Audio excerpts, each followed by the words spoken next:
പണമുള്ള ധനാഢ്യനായ തറവാട്ടിൽ പറന്ന ഒരു പൈസക്കാരന്റെ കൂടെ മനസ്സ് വെറുത്ത് ഒരു ബെൻസ് കാറിൽ യാത്ര ചെയ്യുന്നതിനേക്കാൾ മനോഹരമാണ് അന്നന്നത്തെ ജോലി ചെയ്ത് സ്വന്തം കുടുംബത്തെ പൊന്നുപോലെ നോക്കുന്ന ഒരു സൈക്കിളിൽ ഭാര്യനെ ഇരുത്തി യാത്ര ചെയ്യുന്ന സ്നേഹമുള്ള ഭർത്താവിന്റെ കൂടെ ഒരു സൈക്കിൾ പോയല്. സ്നേഹമില്ലാത്ത ഭർത്താവിന്റെ കൂടെ ബെൻസ് പോകുന്നതിനെക്കാട്ടിലും മനോഹര സ്നേഹമുള്ള ഭർത്താവിന്റെ കൂടെ ഒരു സൈക്കിൾ പോയല്.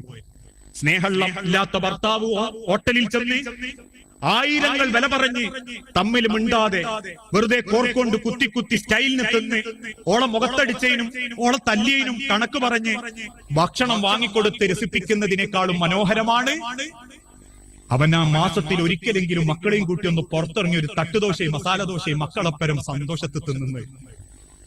രണ്ടും വ്യത്യസ്ത. ഏതിലാ മനോഹരം എന്ന് അനുഭവിച്ചോനെ അറിയാൻ പറ്റും. അതുകൊണ്ടാ പരസ്പരം സ്നേഹിക്കണേ എന്ന് പറയുന്നത്. പ്രിയപ്പെട്ടവരെ, കുടുംബരംഗത്തെ ഇസ്ലാമിന്റെ മൂല്യം അഥവാ ഏറ്റവും ശ്രേഷ്ഠമായ മൂല്യം, ആ മൂല്യം നമ്മളെ ജീവിതത്തിൽ ഇല്ലെങ്കിൽ പള്ളികൾ നിറഞ്ഞതുകൊണ്ട് കാര്യമല്ല. അതേപോലെ തന്നെ സാമ്പത്തിക രംഗത്തുള്ള മൂല്യങ്ങൾ. ഇന്ന് പൈസ ഉണ്ടാക്കാൻ ഓടിക്കൊണ്ടിരിക്കുക മനുഷ്യര്. ആർത്തി പിടിച്ച് പണത്തിന്റെ പിന്നാലെ പരക്കം പായ. ആരെ കൊന്നിട്ടാണെങ്കിലും മുതലുണ്ടാക്കാൻ. ഓരോരുത്തരും പറയും എന്താ പണി? ഒന്നുമില്ല, പടച്ചോന്റെ ദുനിയാവിൽ അള്ളാന്റെ മണ്ണ് വെട്ടിത്തിരിച്ചിട്ട് വിൽപ്പന നടത്തല്. എല്ലാ റിയൽ എസ്റ്റേറ്റുകാരും കൊള്ളക്കാരും കൊള്ളെടുക്കുന്നവരെന്ന് ഞാൻ പറയുന്നില്ല, അങ്ങനെ എന്റെ വാക്കിനെ ദുർവ്യാഖ്യാനിക്കുകയും ചെയ്യരുത്.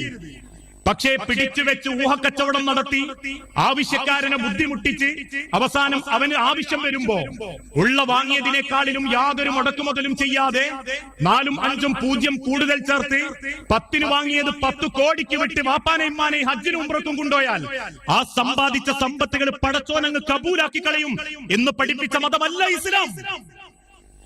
നാളെ പരലോകത്ത് റബ്ബിന്റെ കോടതിയിൽ കാലിന്റെ ഒരടി മുൻപോട്ട് വെക്കണമെങ്കിൽ റബ്ബിന്റെ കോടതിയിൽ ഹശർ എന്ന മൈതാനിയിൽ സൂര്യന് താഴെ ഒരടി കാല് മുൻപോട്ട് അനക്കാൻ നിങ്ങൾക്ക് പറ്റണമെങ്കിൽ അള്ളാഹുവിന്റെ ചോദ്യത്തിന് നിങ്ങൾ ഉത്തരം പറയേണ്ടി വരും. ഏതാ ചോദ്യങ്ങളിൽ ഒന്ന്? നീ എവിടെ നിന്ന് സമ്പാദിച്ചു? ആരെ പറ്റിച്ചു? ഏടുന്ന് കൊള്ളലാപെടുത്തു? നിന്റെ നാവിന്റെ വഴക്കം കൊണ്ടും നാവിന്റെ ശ്രേഷ്ഠത കൊണ്ടും മറ്റുള്ളവരെ കള്ളത്തരം പറഞ്ഞു കുപ്പിയിലാക്കിയിട്ടും നീ സമ്പാദിച്ച സമ്പത്തുകളെ കൊണ്ട് നിന്റെ മക്കളെയും കുടുംബത്തെയും രാജകീയ ജീവിതം നീ നയിപ്പിച്ചിട്ടുണ്ടെങ്കിലും ശരി, നാളെ പടച്ച റബ്ബിന്റെ കോടതിയിൽ അതേ മക്കൾ നിന്റെ മുഖത്ത് നോക്കി പറയും, നാഥാ, എനിക്ക് നീ തന്ന പരീക്ഷണങ്ങളിൽ ഏറ്റവും വലിയ പരീക്ഷണം എന്റെ ഹറാമായത്, എന്റെ ഭക്ഷണത്തിൽ ഹറാമ് തന്ന, എന്നെ ഹറാമ് തീറ്റിക്കാൻ പ്രേരിപ്പിച്ച എന്റെ വാപ്പയായിരുന്നു റബ്ബേ. ഈ വാപ്പാനോട് ജീവിതത്തിൽ ഒരിക്കൽ പോലും അല്ലയോ ഭർത്താവേ എനിക്കും മക്കൾക്കും തിന്നാൻ തരുന്നതിൽ ഹറാമായത് കൊണ്ടുവരരുതേ എന്നൊരു താക്കീത് പോലും കൊടുക്കാത്ത എന്റെ ഉമ്മയും എന്റെ വാപ്പയും എന്റെ ശത്രുക്കളാണ് റബ്ബേ എന്ന് മക്കൾ പറയുന്ന രംഗം പറയും.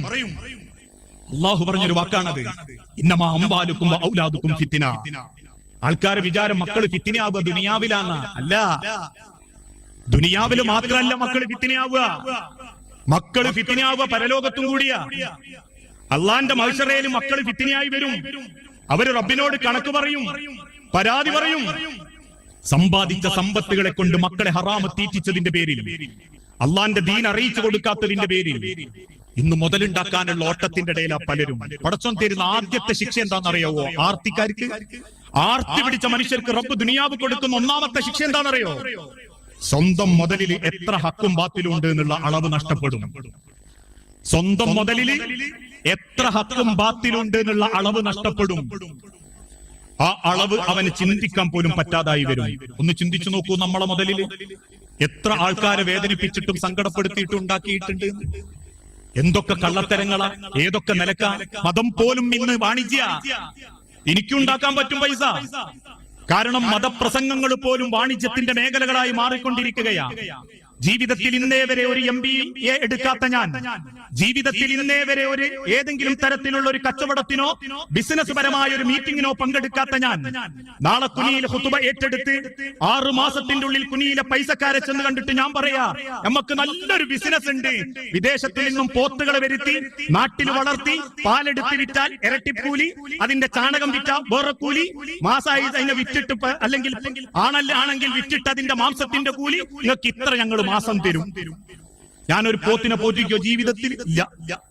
ഒരു കറന്നിട്ടുണ്ടോ? ഇല്ല. അവസാനം നാട്ടുകാരെ 10, 15, 20 ലക്ഷം വാങ്ങി ഞാൻ അങ്ങ് തടിച്ചു കൊഴുക്കും. അതിൽ നിന്ന് വാങ്ങിയതിൽ നിന്ന് തിരിച്ച് 4, 5 മാസം കൊടുക്കും. പിന്നീട് ഇത് പൊട്ടിക്കലും നശിപ്പിക്കലും നിന്റെ തന്നെ കാരണമായി മാറും. കാരണം എന്താ? ഇതെനിക്ക് മുന്നോട്ട് കൊണ്ടുപോകാൻ പറ്റൂല. അവസാനം പൊട്ടിച്ചോ ഞാൻ തന്നെ, കിട്ടിയം കൊണ്ട് ഞാൻ മുങ്ങി. കൊടുത്ത ആൾക്കാർ നാട്ടിലെ മൗലവിമാരോട് പറഞ്ഞു, പോയി പോയി എന്തേ കൊടുക്കുമ്പോ നിങ്ങൾക്ക് ഈ മൗലവിമാര് നാട്ടിലില്ലായിരുന്നു? കൊടുക്കുമ്പോ നിങ്ങൾക്ക് ചോദിക്കാൻ തോന്നിയില്ലേ? അതെന്തേ? ചോദിച്ചിട്ടെങ്ങാനും മൊയ്ലാർ അത് ഹറാമാന്ന് പറഞ്ഞ, അതിലൊരു ഹക്കും ബാത്തിലും ഇല്ല എന്ന് പറഞ്ഞാൽ നമുക്ക് കിട്ടുന്നത് മുടങ്ങും. അതുകൊണ്ട് കൊടുക്കുമ്പോ മൊയ്ലാമാരോട് ചോദ്യമൊന്നുമില്ല. പോയാ പിന്നെ നാട്ടിലെ സർവ്വ മൊയ്ലാർക്കും കുറ്റ, എല്ലാ പ്രാസംഗികന്മാർക്കും കുറ്റ. മണി ചെയിനുകൾ അങ്ങനെയല്ലേ വന്ന്, നെറ്റ് മാർക്കറ്റിങ്ങുകൾ വന്നില്ലേ? എത്ര മ്യൂച്വൽ ഫണ്ടുകൾ, അതേ രീതിയിലുള്ള മൾട്ടി ലെവൽ മാർക്കറ്റിങ്ങുകൾ. ഓരോരുത്തരും പറയും ഇത് ഹലാല. ആര് പറഞ്ഞു? സൗദി അറേബ്യയിലുള്ള ഏതോ മൂലയിൽ കിടക്കുന്ന ആടിനെ വയ്ക്കുന്ന ഏതോ ഒരു ചങ്ങായി ആൾക്കാർക്ക് വിശ്വാസ. കോഴിക്കോട് ഒരു സാധു പെണ്ണ് എന്നുള്ള കോലത്തിൽ ഒരു പെണ്ണ് വന്നു. ആ പെണ്ണും ജനങ്ങളെ കൂട്ടിയിട്ട് പറഞ്ഞു, ബാങ്ക് പലിശയല്ല, ഇതൊരു നിക്ഷേപം മാത്രമാണ്. ഇത് ഞങ്ങൾ ബിസിനസ്സിൽ ഇൻവെസ്റ്റ് ചെയ്യും, ആ ബിസിനസ് നിന്ന് ലാഭം കിട്ടുമ്പോൾ നിങ്ങൾക്ക് തരും. പലരോടും ഞാൻ പറഞ്ഞു കൊടുക്കല്ലേ, ഒരു ഖുത്ബ പോലും പറഞ്ഞു കൊടുക്കല്ലേ. കാരണം അതെന്ത് ബിസിനസ്സാണ് നിങ്ങൾക്ക് അറിയൂല. അവർ ചെയ്യുന്നത് മൾട്ടി ലെവൽ ബിസിനസ് ആണെങ്കിൽ അവർ നിക്ഷേപിക്കുന്നത് ലോട്ടറിയിലായിരിക്കും, അവർ നിക്ഷേപിക്കുന്നത് സ്വർണ്ണക്കടത്തിലായിരിക്കും, അവർ നിക്ഷേപിക്കുന്നത് മറ്റേതെങ്കിലും ലഹരിയിലായിരിക്കും, കഞ്ചാവിലായിരിക്കും. എന്താണ് കച്ചവടം എന്നറിയാത്ത ഊഹത്തിന്റെ പേരിൽ നിങ്ങൾ കച്ചവടം ചെയ്യല്ലേ. ഊഹക്കച്ചവടം അള്ളാന്റെ ഹബീബ് നിഷേധിച്ചതാ എന്ന് പറഞ്ഞപ്പോൾ ചിലർ പറഞ്ഞു, ഒരു മൊയ്ലിയാർ പറഞ്ഞിട്ടുണ്ട് അത് ഹക്കാൻ. ആ പറഞ്ഞ മൗലവിന്റെ പേര് നോക്കിയപ്പോ കണ്ടത് സിറിയയിൽ കിടക്കുന്ന ഏതോ ഒരുത്തന്റെ പേര് കൊടുത്തിട്ട് പറഞ്ഞു, ഇന്ന ഷെയ്ഖ് പറഞ്ഞിട്ടുണ്ട്, അത് കുഴപ്പമില്ല. അവസാനം 30 കോടി ഉറുപ്പിക മുക്കിയിട്ട് പെണ്ണു പോയപ്പം പള്ളിയിൽ വന്ന് മുഖം മുട്ടി നെഞ്ചു കൊരിഞ്ഞ് കരയുന്ന പലരോടും ഞാൻ പറഞ്ഞു, ഇത്രേ ഉള്ളൂ ആർത്തിയ, മുതല് കിട്ടാനുള്ള ആർത്തി. മേലനങ്ങാണ്ട് കിട്ടുന്നതൊന്നും നിലനിൽക്കൂല മനുഷ്യരെ. ആരാന്റെ മനസ്സ് വേദനിപ്പിച്ചതൊന്നും നിൽക്കൂല. ഇന്നെല്ലാ രംഗത്തും അതാ. കുനിയിലങ്ങാടിയിൽ ഒരു കച്ചവടത്തിന് 4 ആള് കൂടി ഷെയർ എടുക്കും.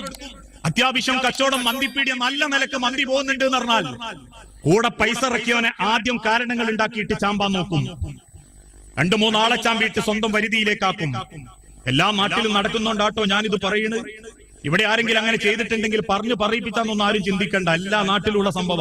ആൾക്കാരെ കൂട്ടം കൂടി കച്ചവടം ചെയ്യിപ്പിച്ചിട്ട് അത്യാവശ്യം കഴിവുണ്ടാകുന്നുണ്ട്, ലാഭം ഉണ്ടെന്ന് നോക്കിയാൽ ഒരുത്തനെ അങ്ങ് മുക്കിക്കാള്. കൂട്ടിൽ തന്നോനെ എന്തെങ്കിലും കൂടെ പൈസ ഇറക്കിയോനെ ഓന്റെ കൊടുത്ത് എന്തെങ്കിലും ഉണ്ടാക്കി, എന്നിട്ട് അവസാനം നമ്മളെ പരിധിയിലേക്കാണ്. കൂടെ കൂടിയവൻ അവസാനം ആ പൈസക്ക് പോലും ഗതിയില്ലാണ്ട് പരക്കം പായ. വേറെ ചില മഹാന്മാരുണ്ട്, കൂട്ടം കൂടി നശിച്ചത് കൂടെ കൂടിയവന്റെ പൈസ, നശിക്കാത്തതോ അതിന്റെ പൈസ. ഓന്റെ ഒക്കെ ക്ലിയർ. പൈസ ഇറക്കിയോണ്ട് ഓന്റെ പോയതാ, ഇറക്കിയോണ്ടത് പോയതാ. ഇങ്ങനെ പല നിലക്കും മുതലുണ്ടാക്കി കുടുംബം നോക്കുന്നതിനേക്കാൾ നല്ലത് പട്ടിണി കിടക്കുന്നതാണ്. ആരാന്റെ കഫം കൊണ്ട് കുടുംബം നോക്കുന്നതിനേക്കാളും നല്ലത്, മറ്റൊരുത്തന്റെ വേർപ്പ് കൊണ്ട് കുടുംബം പോറ്റുന്നതിനേക്കാളും നല്ലതേ പട്ടിണി കിടക്കുന്നതാണ് പഠിപ്പിച്ച മതമായ ഇസ്ലാം. അതാ ഇസ്ലാമിന്റെ മൂല്യം.